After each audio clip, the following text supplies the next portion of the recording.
Hey family, it's your girl Kenya Michelle, and if you are new here, welcome, and if you are returning, it is so nice to see you again. It's been a minute.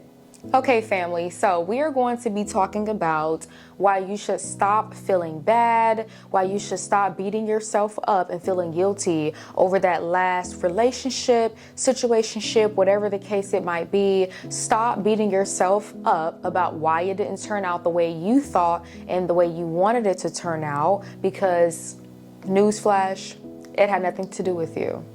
They weren't worthy of your love in the first place, and they still aren't right now. They don't deserve it. So get comfortable and we are going to jump right into this video, you guys. So think about it from this perspective, right? I'll give you guys an analogy. We're going to use a broken mirror, right? So let's say you go in your bathroom and your mirror is not broken. There are no cracks, there are no chips, it's just a regular mirror, right? You look at yourself in the mirror, you see yourself, you're whole, nothing is distorted, everything looks fine, right? You look fine. So let's say that mirror cracked. Let's say it cracked into like 20 different pieces, right? You got a crack here, you got a crack there, you got a crack everywhere, right? Look at yourself again. What do you see? You are seeing your reflection, but this time, it's distorted, right? Some of your face is here, your ear is over here, some of your body is over here. The point that I want to make with this analogy is that because you were dealing with the wrong type of person, and mind you, this doesn't even have to be just romantic. This could be walking away from like a really toxic friendship, or just simply walking away from a situation that you did not deserve to be a part of in the first place. This analogy is an example of what being with the wrong person can do to your perception of yourself. Oftentimes when we've walked away from situations and we left really bad relationships, we've walked away with this warped perception of ourselves, right? Our perception of ourselves is distorted. When you look in that mirror, the broken mirror, not the whole one, but the broken mirror, when you look in that mirror, you see yourself, but you're distorted. You're broken into so many pieces. And that could be related to that individual who didn't treat you right, who didn't know how to love you properly, how to pour into you properly. They didn't have the capacity to do those things that you asked them to. So, what I'm trying to make you guys understand here is that you have to stop looking at yourself in like this full mirror and seeing the broken mirror. What you were looking at was not an accurate reflection of who you are as an individual. I'll give you guys like a personal story, right? I don't really talk a lot about my personal past, like romantic relationships, but I'm just gonna give you guys a brief rundown of how this relates to me personally. So, if you've ever been in a relationship with anybody that, was toxic, or somebody that was just really unhealthy, it's like before you get into a relationship with that person, people could have complimented you on how much of a light you are, how kind and genuine and caring you are, right? Everybody could know you as being this person full of light and goodness and kindness. And then you start dating this individual, and then all of a sudden they're labeling you rude, selfish, unreliable, toxic, right? They're labeling you and they're putting all of these labels on you. But you, knowing yourself and who you are, in your head, you're going, these labels don't fit. They don't fit. And so, let's just say you go through that for about a year, right? By the time you actually call it quits and you walk away, that perception of yourself that you had before you got into that relationship of, I'm a kind, genuine person, when they tell you things that contradict how you feel about yourself, that is equivalent to looking in this broken mirror. It's not an accurate description of who you are. And the reason I am hammering this into you guys, into your mind, is because I really want you to get back to understanding who you were before that failed relationship, before that divorce, before that, friendship fallout. Who were you before that event?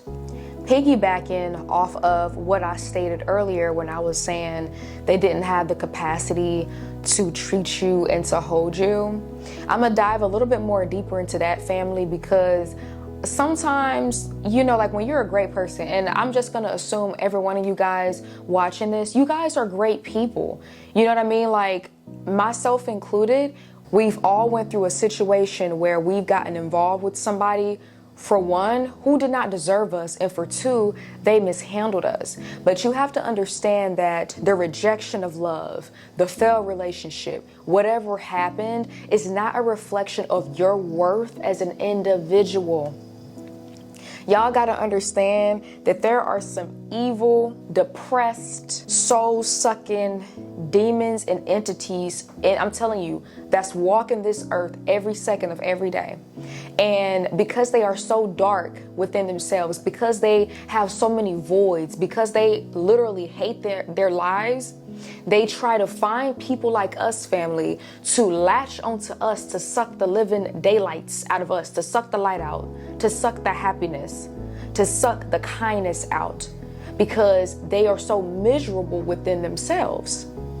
So a lot of times when we were mishandled, probably 9 times out of 10, we ain't do nothing wrong. We were just in the crossfire of them fighting with their demons, right? We were standing in the way of their karma.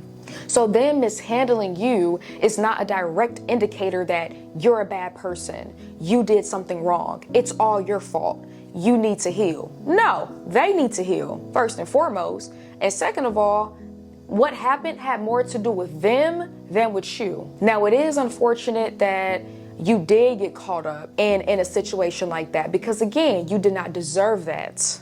But I'll give you guys another analogy, just in case the broken mirror analogy didn't fit. I'll give you guys another analogy, right? So let's talk about orchids. For those of you who don't know, orchids are my favorite type of flower.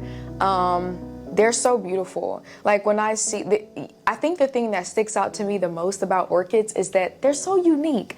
Like they grow so tall, and like they grow so majestically. And when you look at them, they're simple, but their beauty like exudes in ways that other flowers and plants, they can't compete with. And I think every other flower, I ain't gonna say every other flower is like overrated, but kinda. But orchids, you don't hear me talking about orchids. But yeah, orchids are one of my favorite type of flowers. So, every now and then I go to the grocery store and I come across them. And one time I actually bought one. And you guys, I have to tell you about that in a second here. But one time I actually bought one. And there's like some type of like tag on the actual orchid plant. Like there's a tag that was saying that use 6 ice cubes to water the orchid plant and just leave it alone, right? And so I bought the plant, followed the directions, and I put the freaking ice cubes on the plant, right? So I noticed that, and I think you were supposed to leave it alone for like a week or something, right? And I noticed that my plant, she started like drooping over. So I'm thinking like, what's going on? You right? So I'm doing all of this research trying to figure out what is going on with my orchid. And it was so many different things that popped up. But long story short, she died, but she didn't really die, guys. Like, let me tell you what happened, family. She didn't really die. So with orchids, when they bloom, their petals come out, and then they go through a season where their petals fall off, but the plant is not dead, right? Because the stem that the petals are coming from is very much still alive. It's just going through a season. And then once that season passes, it is going to produce new petals. I did not know this at the time. So when the petals fell off, I treated my orchid like a rose, right? 2 different plants, You feel me? You got to take care of them differently. So my petals, they fell off, and I assumed that my plant died. And I was like super sad. And even to this day, I have not bought another orchid plant because I am kind of traumatized because I threw my baby away and she was still alive. But we know better now. But the reason why I'm talking about this analogy and I'm bringing up this orchid analogy is because in the store, I'm not going to say it's false advertisement, but when you do more research and you look into the plant and how to actually take care of the plant, the six ice cubes that they tell us to put on the plant and like leave it and forget it, is not the best thing to do, right? Orchids, you need to take your time with them. You need to pay it. They're delicate, right? They require attention. And sometimes they can be needy, right? But with further research, I found that putting the 6 ice cubes directly on the roots of the plant is not the best thing to do. With this being said, some orchids are sensitive to temperature changes. If you take a freezing cold ice cube and you put it on the roots of this plant, that drastic change in temperature can damage that part of the root. It could damage all of the roots. It can also lead to hydration. Like it can lead to the plant not getting an adequate amount of water. Depending on where you put the ice cubes, where those ice cubes melt is where the plant is going to be watered. This does not, you know what I mean? Like this is not taking into account the other areas of the plant. So it's just a whole lot of things that could go wrong by trying to use this 6 ice cube methodology, right? So with that being said, we're going to relate that back to the topic that we are talking about and how those people did not deserve you, family. When we talk about love languages, we're going to talk about love languages because I need to make this make sense for you. If you are a person that values acts of service, right? And you are with someone who values gifts, or let's just say quality time to keep it kind of simple. So acts of service and quality time. If you know your person requires acts of service, but you are trying to push down their throat quality time, you are loving them in the way that you want to love them and not how they want to be loved. A lot of times people don't understand that one size does not fit all. You cannot love this person the same way you loved the 10 other people that you were dating. And going back to the orchid analogy, the 6 ice cube methodology is more so like a one size fits all. That is not accurate. If every orchid is unique, then that 6 ice cube methodology is not going to work for every single orchid, because guess what? Each orchid has different needs. They require different things. So what I'm trying to say is, family, you were mishandled by someone who probably didn't take the time out to really listen to what you were asking for and what you needed. They didn't take that time out to pay attention and to cater to what you needed. They were trying to do a one size fits all type of thing, and they were trying to make it work. And then it just got to a point where I'm pretty sure you got tired. I really do hope by now you do know your worth, because you're beautiful, family. Like inside and out, you are beautiful and you deserve so much more. That guy or that girl or whoever you were with, they mishandled you, but that is working in your favor, because guess what?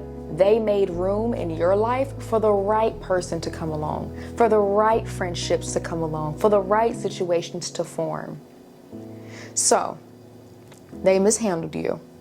We could also think about the Bible in terms of what the phrase unequally yoked mean, right?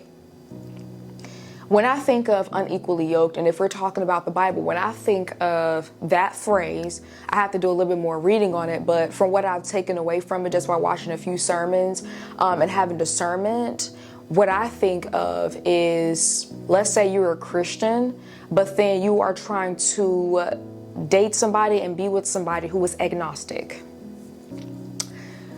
That ain't gonna play out very well. And I have not dated someone who is agnostic, but I have dated someone of a different religion. And that's why I'm speaking from it. It doesn't work out too well. So yes, family, it is really important for you to be with someone who sees you for who you are. It is really important for you to be with someone who can give you what you're asking for. And I know sometimes we get lonely, and we're human. Sometimes we get lonely and we end up settling because we want to feel anything outside of that loneliness. But family, that's not always the smartest thing to do. That's not always the best thing to do. And you are probably watching this video right now because you've either done it before, you're doing it right now, or you're probably going to end up doing it in the future. And I'm just trying to give you a heads up. It is not something that you want to tangle with, if you will. In addition to that, I also feel like some people, they end up falling for us, people like us, because they fall in love with the idea of us, but not who we are as people. Like, it's crazy to say, but with social media being, running rampant and everybody literally living on social media, these things, they're called aesthetics, right? Everybody has like an aesthetic or whatever. Some people will literally date you and come into your life and want a relationship from you because you fit an aesthetic that they have in their head. Isn't that crazy? Family, that is absurd. That's crazy. So in other words, they were attracted to your energy, your light, your aesthetic, but not your mind, your soul, or your heart. So I want to leave you guys with this. Family. Just because you were ready for love doesn't mean that they were ready to receive it. It takes two. Don't shrink who you are, and don't dim your light because of the pain that you have endured. It wasn't you, it was them. You were never too much. They were just too empty to hold you. Okay, family, so we have finally made it to the end of this video. I just want to thank you for spending time with me and allowing me to be in your energy just as much as you are in mine. If you guys did enjoy this video, please, please, please let me know by commenting, liking this video, and subscribing if anything that I said resonated with you. If you took anything valuable from this video, comment "I did" down below in the comment section so I can know that I'm actually making an impact in helping you guys grow. I do have a freebie for you guys before you click away. Don't forget to go into the description box and click on the link to join the Telegram group chat. It is free, and family, it is literally a community of chosen ones like me and you. And the purpose of the group is to just foster more connections for us to grow with other people. Because sometimes, we do feel lonely and we can feel alone. But this group really does focuses on helping all of us grow, so where you don't feel alone. And I think it's a beautiful community if you are looking for a community, and if you are seeking to be around more people like you. I love you, family, and I will see you in the next video.